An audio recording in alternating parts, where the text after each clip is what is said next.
So, in this lecture, we'll be talking about social psychology. So, we have what we call social cognition, which studies how we think about ourselves and other people. And there's these attitudes that we hold, which are beliefs about things in the world.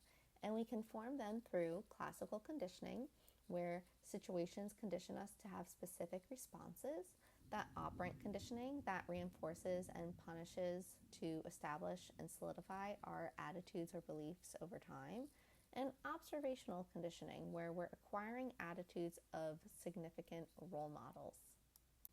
So we start with what we call attitude behavior consistency, which is basically how well attitudes/beliefs and behaviors align. Attitudes better predict behavior when they are certain or low in ambivalence, so you know something for sure.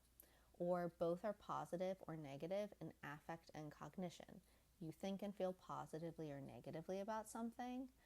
It's quickly and automatically retrieved from long-term memory, so it's easily accessible and available. It's learned through direct experience, so you learn to like or dislike something through experience, such as trying a new food. It's stable over time. Maybe you've disliked or liked something since childhood. It's associated with mood. So if you're in a good mood or a bad mood, you're more likely to behave a certain way to self-soothe, possibly. It's at the same level of attitude relevant action activity. Basically, what that means is your beliefs, feelings, and behaviors align or hold equal importance, such as your love for working out and belief in its health benefits prompts you to promote a gym and you choose to attend the gym multiple times a week. And lastly, the subject or object holds personal importance. So you have a vested interest in something or the outcome of something. All of these have a sense of certainty in common with it. So our cognitions can also impact the way we change our attitudes. So we have what we call cognitive consistency. It's us avoiding contradictions in our attitudes and our behaviors. So we want our present reality to align with what we believe and what we do. If it doesn't, we try to change something, which is usually attitudes or behaviors. This can be positive, such as developing that post-formal thought we've talked about previously, where we realize not all experiences require the same solution. So maybe we become more flexible and adaptable in thinking, less judging and assuming, and we see that there's not such a black and white scenario in life, so we can better avoid contradictions. Cognitive consistency, though, can lead to a lot of distorted ways of thinking, such as overgeneralizing an attitude to everything else in life or being very black and white in our views. We'll actually get into this in later lectures. We also have cognitive dissonance theory. So this says inconsistencies among attitudes or between attitudes and behaviors will cause unpleasant physical states and many times will be motivated to change to ease those negative feelings that arise. So cognitive dissonance could be knowing that smoking is harmful, but continuing to smoke, or believing that health is important but not exercising or eating nutritiously. Or maybe you're wanting to save money but spending extra money as soon as you have it. We can, though, remove inconsistencies causing dissonance by changing behaviors, changing attitudes, or removing the inconsistency by bringing in new beliefs to a situation. So CBT, or cognitive behavioral therapy, which is based on the idea that if we change the way we feel, we can also change the way we think, or change the way you think can change the way you feel. It's used a lot at times for individuals in these scenarios where sometimes we need to develop more positive, productive behaviors and attitudes and have to take a stepped approach to do so. But what we can notice is that a lot of times the changes needing to be made are not so black and white or that easy. If they were, all of us would be in very different positions in our lives. There's usually a lot more at play that makes it difficult to engage in change, and those are usually the roots of what needs to be changed. Maybe we're succumbing to peer pressure, dealing with addiction, struggling to get over fear. We might have certain cultural beliefs and familial expectations happening, mental disorders, and so forth. Attitude change can also be impacted by persuasion or our attempt to change another person's attitude. It's broken down into the message, what's being sent, and the audience, who's receiving that message. So with the message, the communicator and message are variables that impact persuasion. We are more persuaded when the communicator is usually attractive, or they do not appear to be trying to persuade us, or maybe they're someone we trust for whatever reason. Maybe it's a professional, a credible source, a friend, or even a loved one. With the message, this is how the info is presented and how we evaluate it. So it can be presented through the central route. That's evaluating the message itself based on its merit and logic, and we're persuaded by the content. So the central route requires motivation and available cognitive resources to analyze it and for us to come up with counter arguments. We are basically persuaded by logic, pros, possibilities, and so forth. With the peripheral route, it's not critically evaluating the message. We are persuaded by superficial aspects. So the peripheral route happens when we lack motivation or do not have available cognitive resources to come up with counterarguments. We are persuading by how something looks, aesthetic, whether it sounds good or if it automatically aligns with our beliefs. Now with the audience, persuasion is very dependent upon expertise, knowledge, interest in the message, personality, self-esteem, and it's very much impacted by which route it's being processed. So you can see a lot of the times persuasion varies depending on who's in the audience receiving the message. A professional could be presenting credible information, and someone who doesn't have any expertise or knowledge in that area may be persuaded by the peripheral route, so they're not critically evaluating the message because they don't really know what they're talking about. They don't have the knowledge or expertise. But then someone who maybe does have some knowledge or expertise in the area might be persuaded through the central route of the message. They're looking at those pros and cons and the logic and trying to evaluate it on a very different level. Another example is social media. Some people claim they're credible when in fact they're an influencer without any expertise in the area, and many people say, oh, that person looks healthy, so this tip must be true. So now we get to look at how we form impressions of others. So we have the attribution process. It's made up of the impression formation, so that's the process we use to understand and judge others, and it's also made up of attributions. So these are explanations for a given behavior's cause, which can be made about ourselves or others. And we can go about this through trait attributions and situational attributions. Trait attributions are the cause of behavior is based on characteristics, traits, and abilities of a person. So with trait attribution, we might say someone is an aggressive person, which is why they behave so poorly. Situational attributions say a cause of a behavior is based on characteristics of the environment in which the behavior occurs.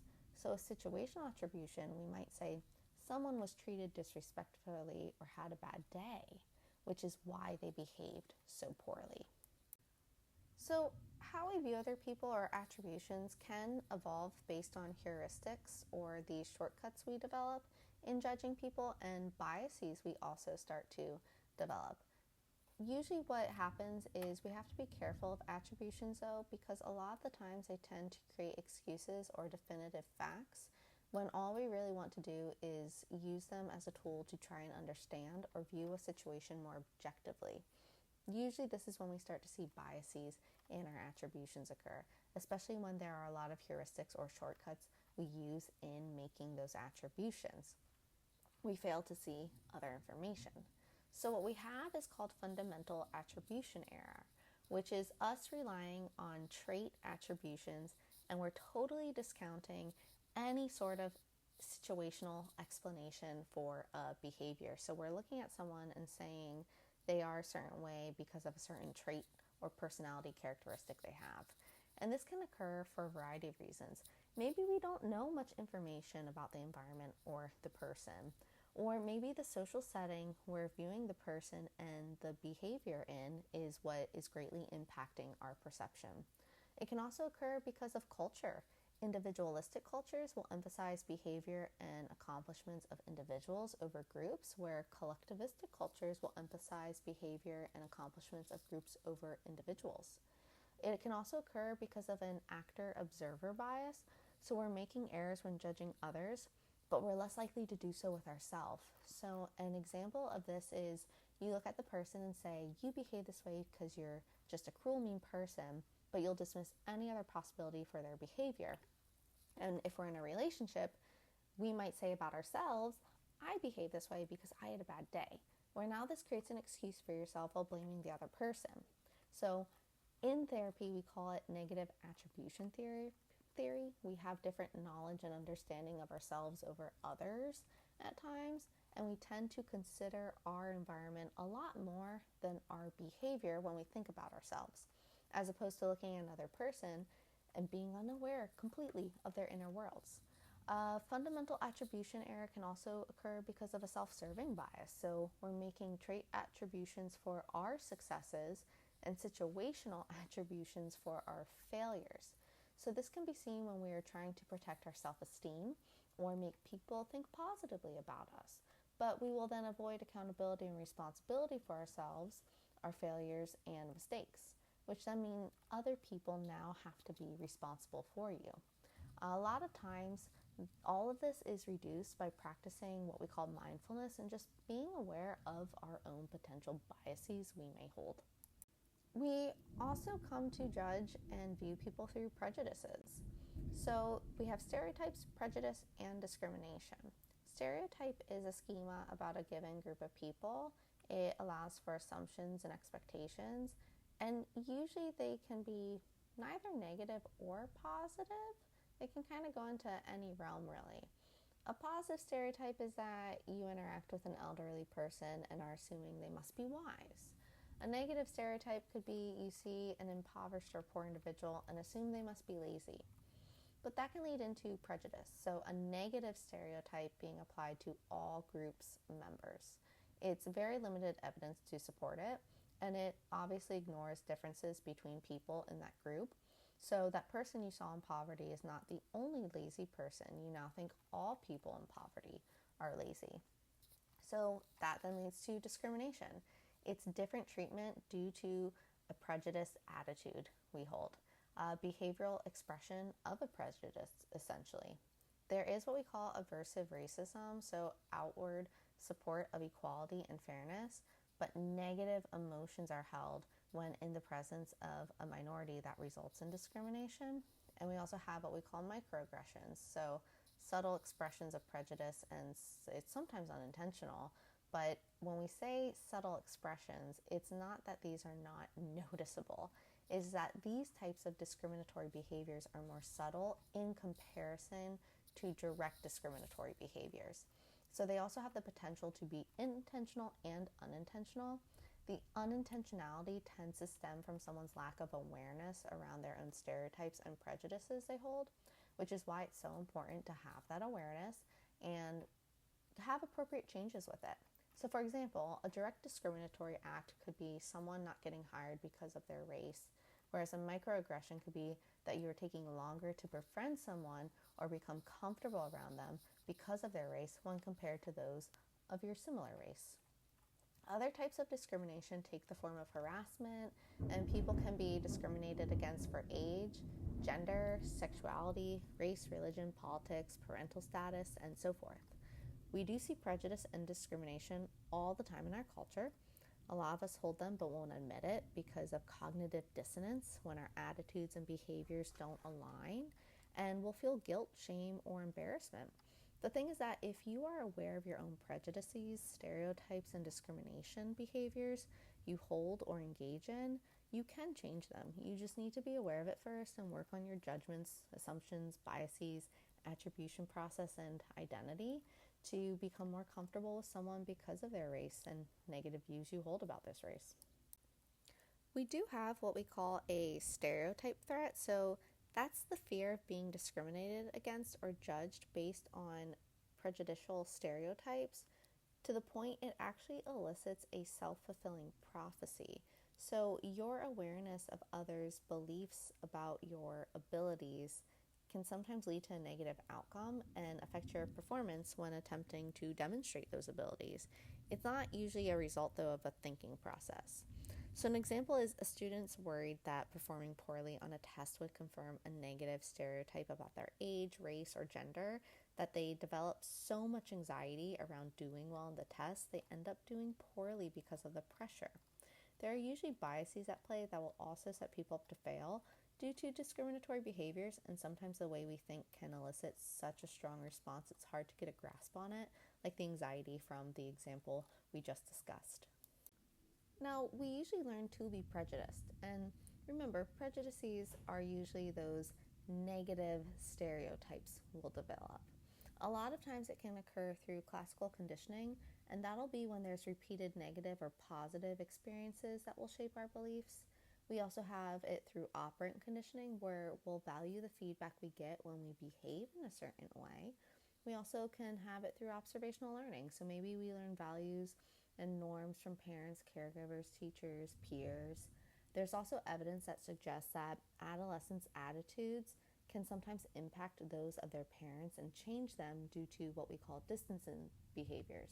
So maybe an adolescent has more tolerance, acceptance, capacity to manage differences and flexibilities in viewpoints than their parents.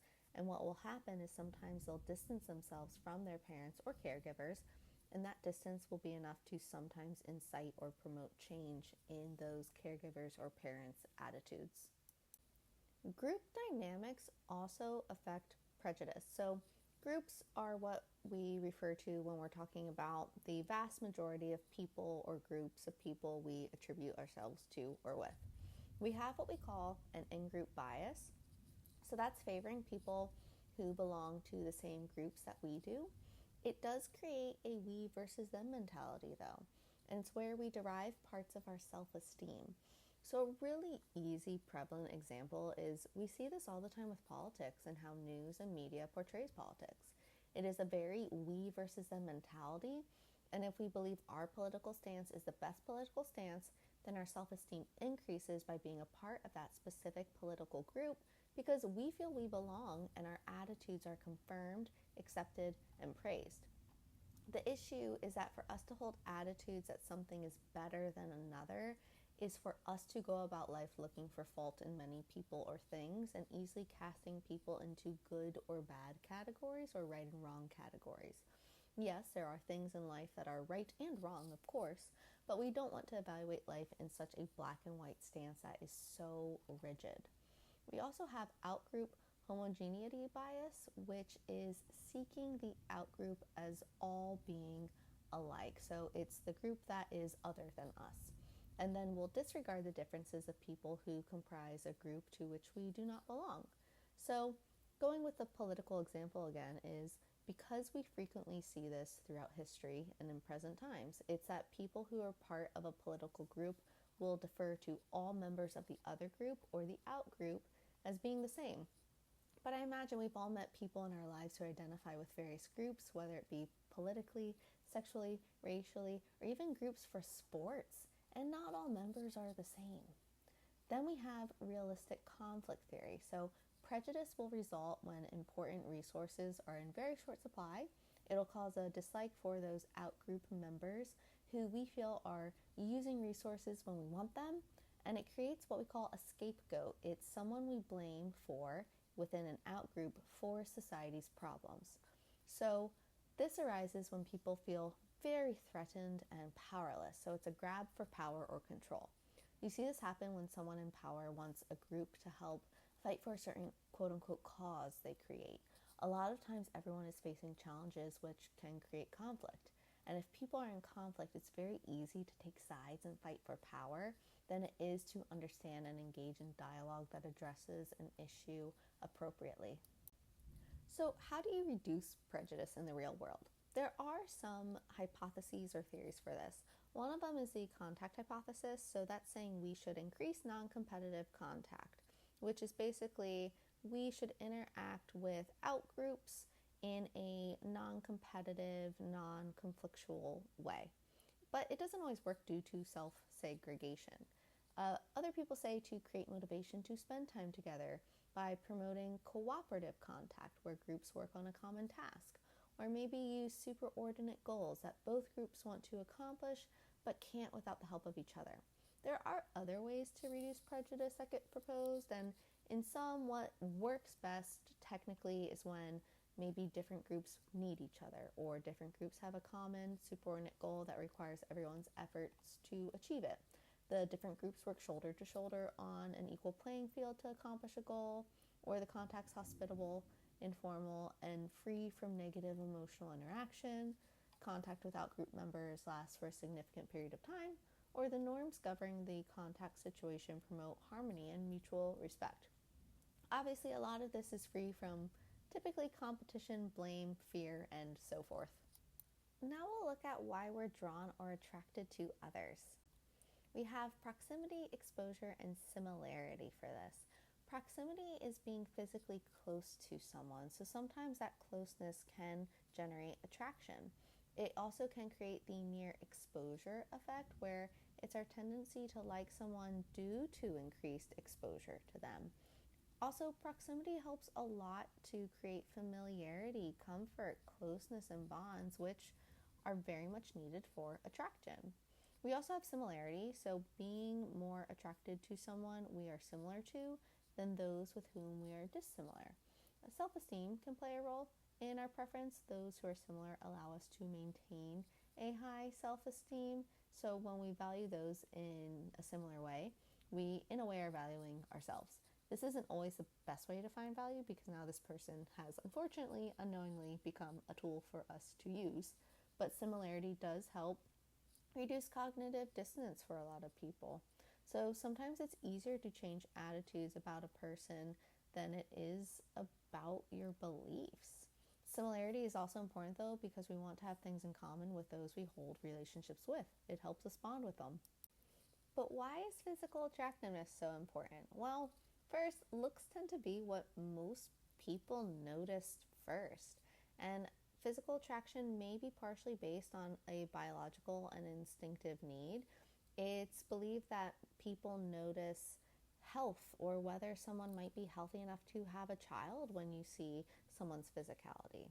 There's also the matching hypothesis, so attraction to people whose physical attractiveness is very similar to our own. The influence of physical attractiveness can also be mirrored in our friendships, where our friends are supposedly as attractive as we are. Now, we do have what we call chemistry, when it comes to attraction, and neuroimaging studies actually show the brain has quite a many areas involved in our different feelings for romantic partners. An interesting fact is that areas of your brain for love are also active when feeling hate, which is why some individuals have that love-hate relationship with a partner, or why some individuals believe they feel affection for someone that they actually hate. Usually there's more going on than just this, though. But this textbook identifies 3 separate emotional systems in romantic relationships. It identifies sex drive, so our desire for sexual gratification; romantic attraction, our physical and emotional desire for a person; and companion love, so our desire to be close with our partner. There's actually another theory of love, the triangular theory of love, and it talks about how you can have about 7 to 8 different types of love based on how different components of love get schmooped together. So the components of love in this theory are intimacy, closeness, connection, understanding, and bonds that create warmth and emotional investment; passion, feelings and desires that create physical attraction, romance, and sex, and it can create excitement; and commitment. These are feelings that cause an individual to remain with someone and work towards shared goals, and it can create the maintenance of a relationship. And based on how you put these together, you can have a whole bunch of different types of love, where the textbook says companion love is our desire to be close with our partner. According to this theory, companion love is when you have commitment and intimacy present. It's missing the passion, but that's a strong friendship that has long-term commitment. Many times you'll see this in marriages when the passion has been lost, but there's still a strong bond and deep affection for each other. Or you see it between really, really close friends. A lot of us, what we tend to look for is consummate love, so that has intimacy, passion, and commitment. So a lot of times in Western culture, this is what we'll seek out. And usually in these relationships, individuals tend to better be able to have positive conflict, reassess shared goals, work as a team, communicate a bit more effectively, and so forth. So now we'll look a little more at group influence. We know groups have a role in prejudices that we develop, but it also has more of a role in how we further judge ourselves and other people.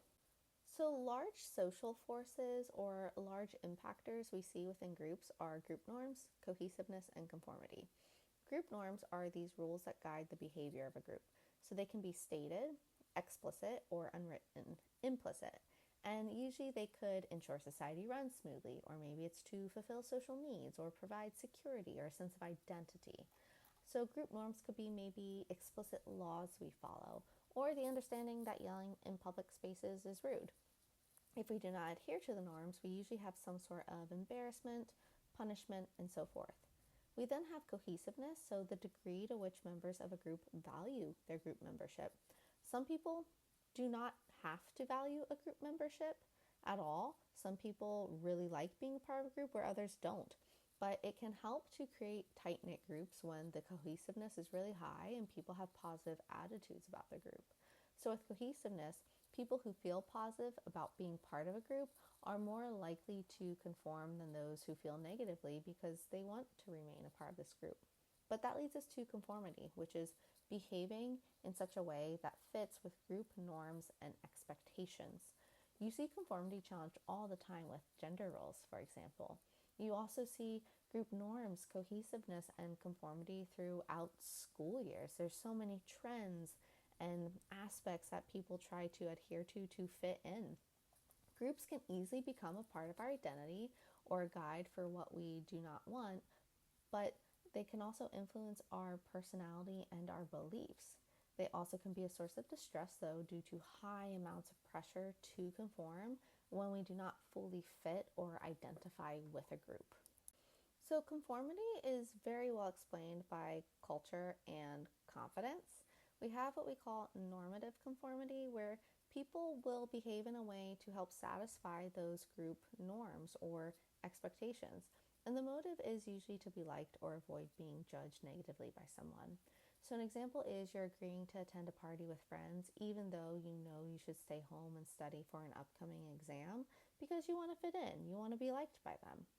Informational conformity occurs when you believe that a group knows more than you do, so you'll actually look to that group for information or knowledge or guidance. So for example, you're following a crowd when you actually don't know where you're going, but assume that the crowd does. If you follow cycling, there's actually been instances where the whole cycle group or peloton will follow the person and actually end up in the wrong place or a parking lot because they just thought they knew where they were going. Conformity, though, can be problematic, as evidenced by that last example, but also because people can adopt behaviors or attitudes extremely foreign to them based on the pressures of a situation or context. Philip Zimbardo's Stanford prison experiments that you read about in this textbook is a great example of this. A lot of times, too, what will happen is de-individuation. Behavior is controlled more by external norms instead of personal values.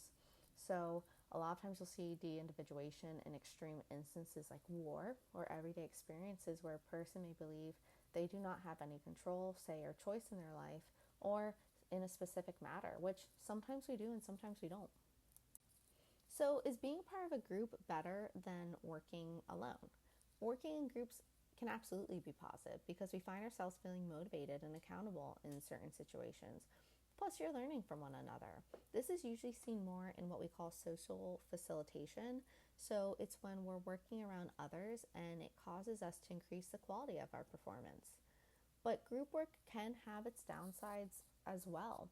One of them is social loafing. So when people are working as part of a group, put forth less individual effort. We usually see social loafing a lot in school projects. There's also groupthink. It's becoming so devoted to a group identity, we actually stop making well-reasoned decisions. We see a lot of groupthink when it comes to social media and the things people say and believe about important topics like health and wellness. So like anything else, groupthink can occur for a variety of reasons. One of it is group isolation. Some groups have to work in secret on confidential information, so They actually disengage from a lot of other people's opinions because they might not be able to interact with other people, only a very specific group, so you're limited. There's also group cohesiveness, so those group norms prevail, and some members seek to avoid group isolation in this regard. There's also a strong dictatorial leadership, so some members may be afraid to actually disagree with the leader. And then there's stress within the group. When we're under extreme stress, some may not behave in a logical manner as they usually do. And so time pressure can also contribute to this. You feel like you're crunched for time and you have to make a decision now. So you just got to go with whatever comes up. So now we'll shift to requests and demands, the compliance and obedience. So there's a lot of different ways we can get people to say yes. One of them is through the obedience, so giving in to a demand. You say yes to an authority figure, such as a parent or a police officer. But in these instances, you may obey due to fear of punishment or something negative occurring, or sometimes out of respect. There is what we call destructive obedience, doing things we know are wrong or harmful to others. Sometimes it happens when people do not feel, again, like they have a choice in the matter, or they have no control over a situation, or they want to avoid adverse punishment. You look at what occurred during the Holocaust and the Lai massacre in Vietnam, where soldiers were ordered to kill unarmed Vietnamese civilians, even though they knew it was wrong, but used the order to do so as a justification. There's also compliance, so voluntarily agreeing to a simple request. So you might say yes to someone because you agree with an idea they have or like something they're selling. There's foot in the door, so that's a small request paves the way for larger requests. This can lead people to people pleasing and a changing self-image. You say yes to something like covering someone's shift at work to help them out, but then start getting asked by others to cover their shift, and you feel compelled to agree because you know you're a nice person, and the group sees you now as someone who will say yes to certain requests because you're so nice. But if you say no, then there's a sense of dissonance or disconnect between your actions and your self-image. We also have door in the face, so that's asking for a large request, then it's refused, so you ask for a much smaller request. So perceptual contrast occurs with this, where the smaller request actually seems much more reasonable now. There's also reciprocity that can occur, where we feel like we should return something or treat others as they treat us, especially if the person making a request has altered or conceded the request to better suit us. So you feel like you owe them. We also have lowballing, so someone agrees to a deal and then the terms change to better suit you, the person trying to get the other one to say yes. So you see this a lot with salespeople when you go buy something and then there's a bunch of extra fees tacked on after you express your interest. We inherently don't like to break promises, so we feel compelled to keep them. But we do this in other ways, especially as kids. We might ask a friend or a parent to play a game with us and then change the rules of the game partway through because we don't want to lose.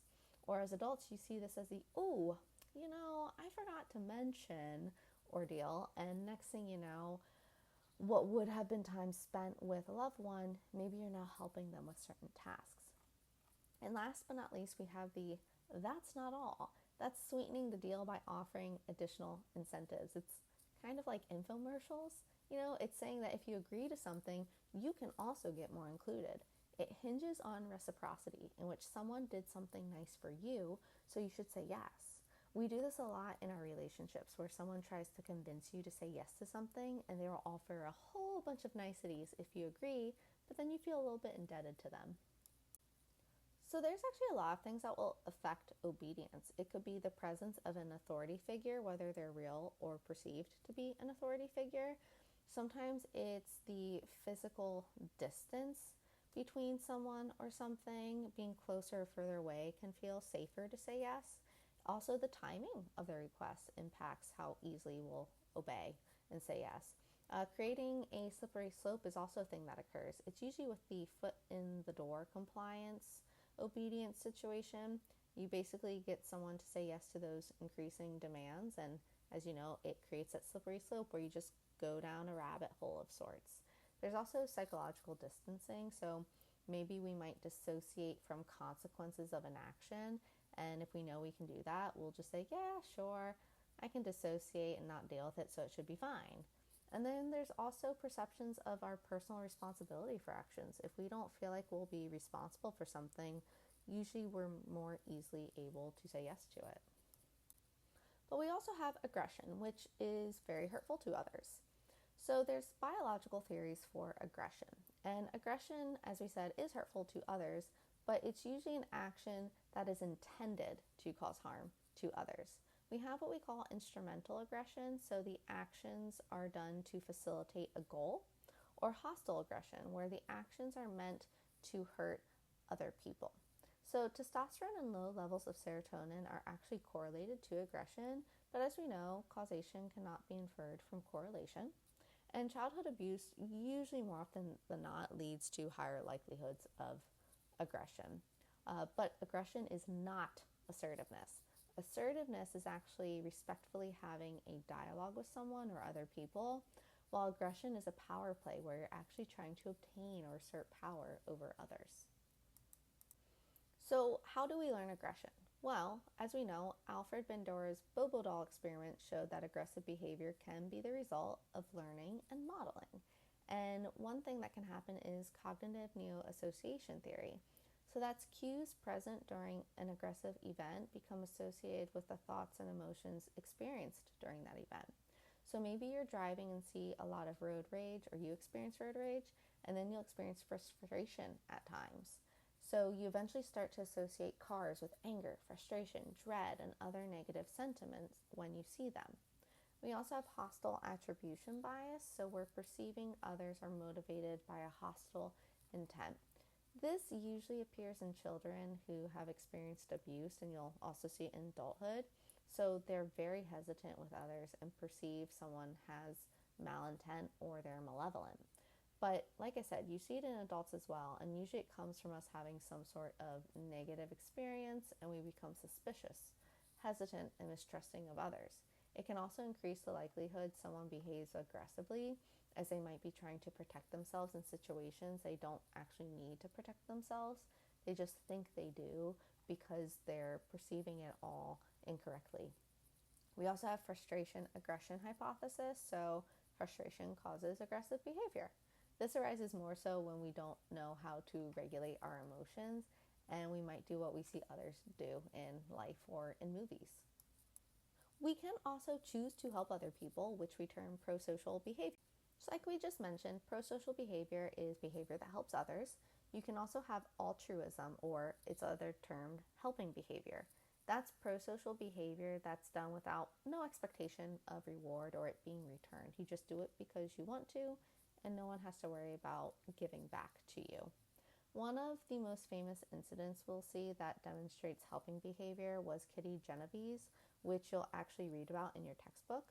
But a lot of times we'll see is a lack of intervention can occur when we assume others are helping or we don't want to get involved because we think it's not our problem.